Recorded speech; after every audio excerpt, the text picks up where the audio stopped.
So I've been, I live alone, and I've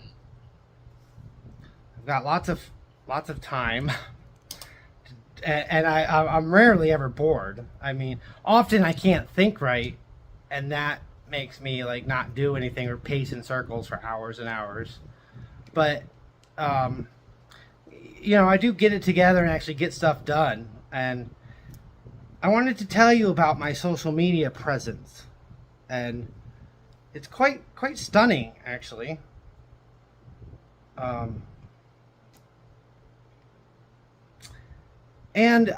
would like to share some of my content with you in some way. I could send you a link, I guess, on the secure messaging, but I guess let me tell you about it first. I've told you a little bit about it before, but I've been working really hard on it, like putting a lot of time into it, and it's really flourishing into something cool. Like, I don't have any like friends really or people to share my stuff with, so I'm kind of at the mercy of the algorithms, like the YouTube algorithm, which is actually kind of a cool thing because it takes a while, but if you have like niche type content, it does help you find your audience. Like, it might take a while. So I wanted to tell you first about my YouTube channels. I'm quite a prolific content creator. On my main, so I've got well over 30 channels. It's kind of complicated. Like,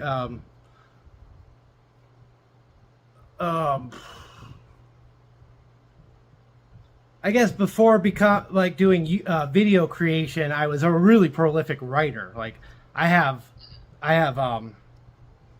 like just stacks and stacks of notebooks and journals, and I used to make like tons of websites like about content like that I would create. So it's taken me I've only really been doing the YouTubing for since I've been on my own. I mean, I started it while I was with Shayla, but been on my own, I've really kicked it into high gear, I guess, like spring last year, 2023. And, I kept creating more and more channels without even having clear ideas of what they would become. Like, they take time to evolve. And my thought of having lots of channels was, I could have them all be very specialized and special, content for different kinds of channels, right? And establishing channel history and getting in the algorithm it's kind of a fun game, and it's and it's kind of like the lottery or gambling, even social media, because you get you get excited when you get views and comments and stuff, and dopamine burst. Yeah. So I wanted to tell you about it. I guess I'll just share the top couple of channels. My primary channel is Sunset Guitarist, and it's a channel I've actually had for 17 years now, Wow.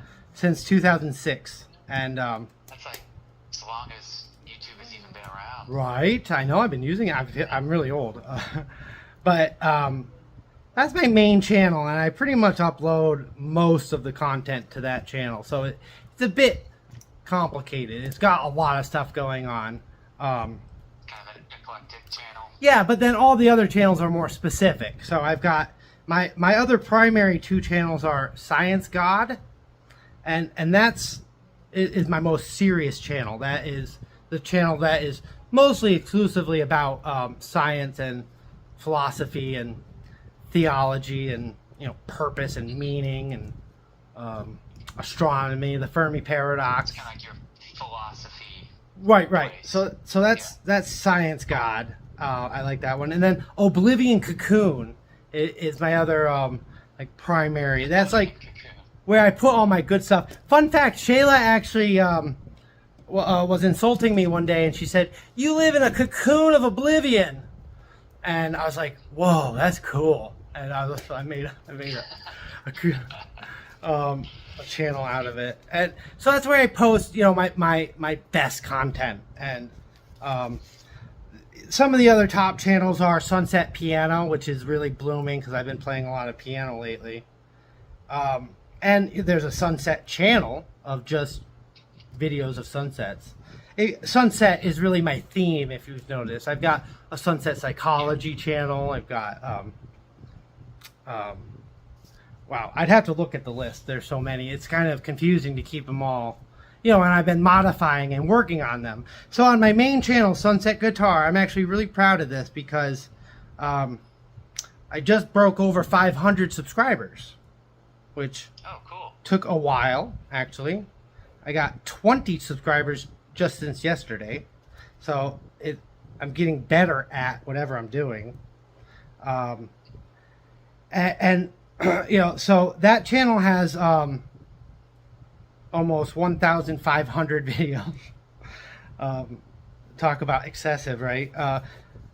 Mostly guitar covers and my originals. And I wanted to talk about my originals a little bit. So that's really where the Oblivion Cocoon channel is. And so I've got 2 really good videos I've made so far, like 2 really good ones. And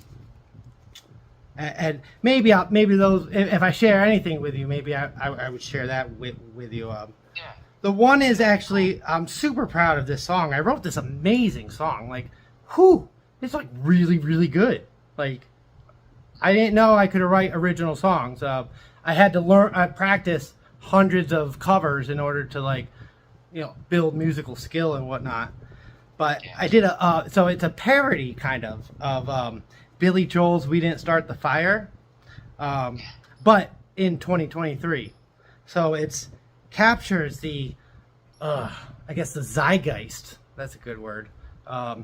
The culture, the political culture, and the cultural fears and just the odd times that we're in.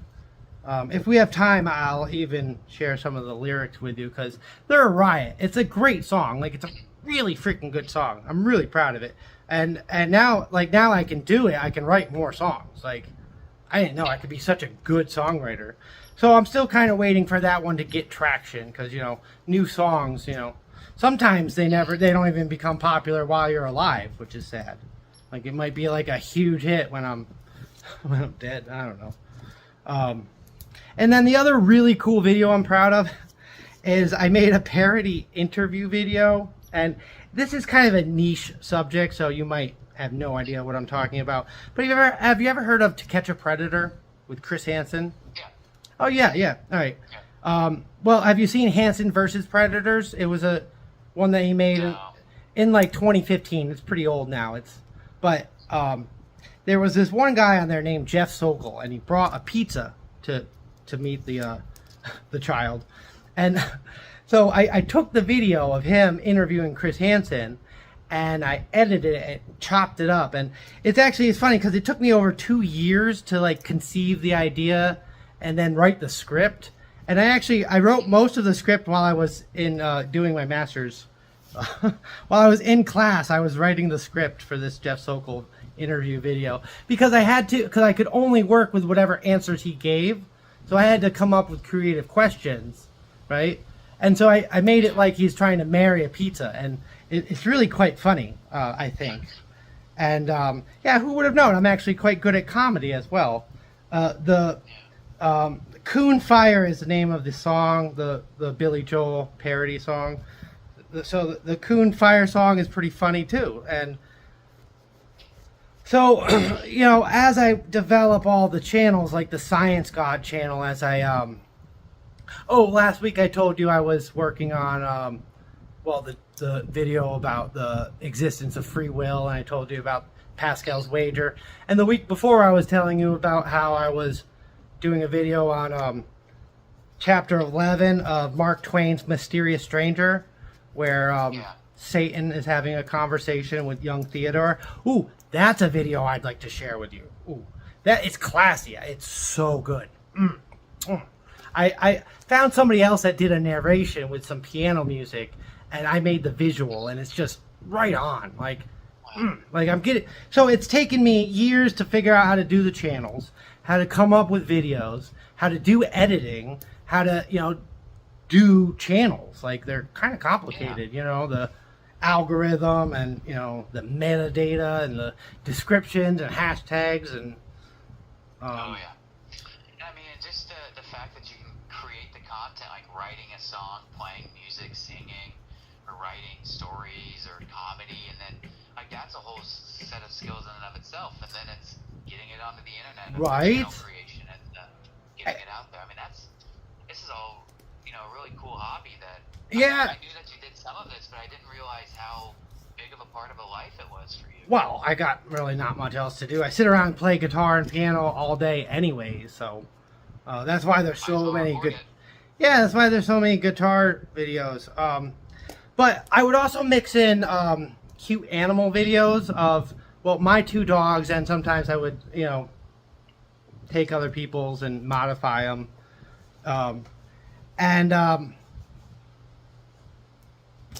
I don't know. Sadly, those are by far the most popular. Like nobody, my music not very popular, but cute animals. Like I did a video of it was only a 12-second video of Marty, but it was really cute. He was sitting, looking out the window with his legs spread. It was really cute, and he was watching the traffic.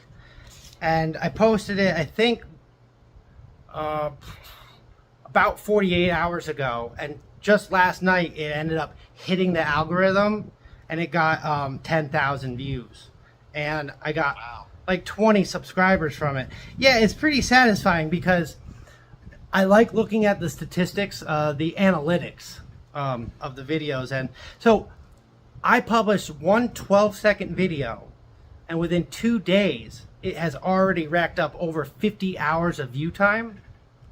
So that's 50 continuous hours, like of 10,000 people watch 12 seconds, and most people watch it more than once, because when it's in the YouTube short format, it loops. You know what I mean? You just watch. Yeah. So that's actually kind of I'm not really proficient at making really, really cool videos yet. So that's kind of where you start, is you start with shorts, which are vertical videos that are less than a minute. And it's kind of like TikTok, and on Facebook it's called Reels. So it's a good way to get exposure, and I make lots and lots of shorts. And what's cool is that they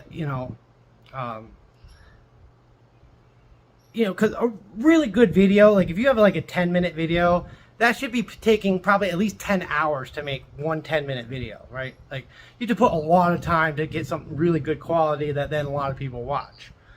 And my shorts are really, really good, so some of them, and then I can take them later and incorporate them into other more complicated videos. So I can spend a lot of time making really fancy shorts. Plus, that's how you get in the algorithm. Now I'm in 10,000 different people's, video history, watch history. Whether they subscribed or not, I'm more likely to pop up. Yeah. And that's for more exposure and more growth. Yeah. So, I just. Well, that's really cool. Yeah, just yesterday I organized, actually, from my collection of thousands of videos. So on my channel, if you look at videos, they're going to be posted in chronological order as I posted them, and that might be overwhelming to some people. Where do you start? So then there's there's other tabs. There's shorts, and then there's podcasts, and there's also playlists. And so just yesterday I actually organized all the cute animal videos into one convenient playlist.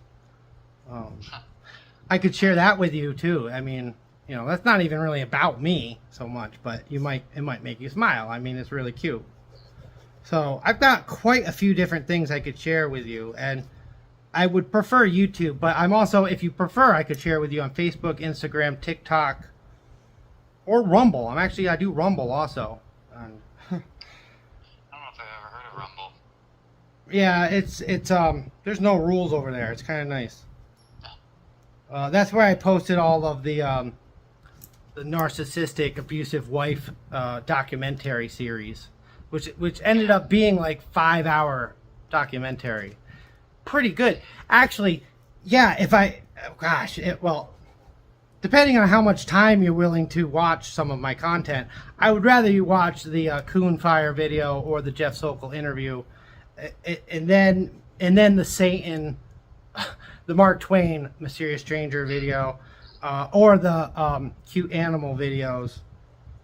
But if you really had time, and if you really want to like, I don't know, do some like advanced like doctor stuff, you could watch some of the documentary, because there's videos of Shayla and how she treated me, and that might be insightful for you to treat me better. Like I'm still in a haze from it, man. Like it retarded me for a while. Like I had to relearn how to do stuff. It was really like I just recently have been getting into cooking. Like it took me over 1.5 years of living on my own to like connect, going to the grocery store, planning a meal and buying all the ingredients. For the first year I did all like frozen dinners. But yeah, I'm blooming. I'm really good at making burritos and nachos. And I think I might have told you about my bruschetta. Oh, I make a really good bruschetta. Speaking of diet, I've been eating a lot of salad lately. Like kind of crave salad. I think it's because, actually, that's something else I wanted to mention. I've been having some stomach issues, and I don't know if it might be the Seroquel, man. Like, doing stuff to my stomach, and I might need more medicine, like a stomach medicine or something. I should probably talk to my primary care. Yeah, or whoever's prescribing the Seroquel, if it is really the Seroquel. Well, that's Flor Arnold, which she is super nice. So I had my appointment with her the other day, and I told her I didn't have air conditioner,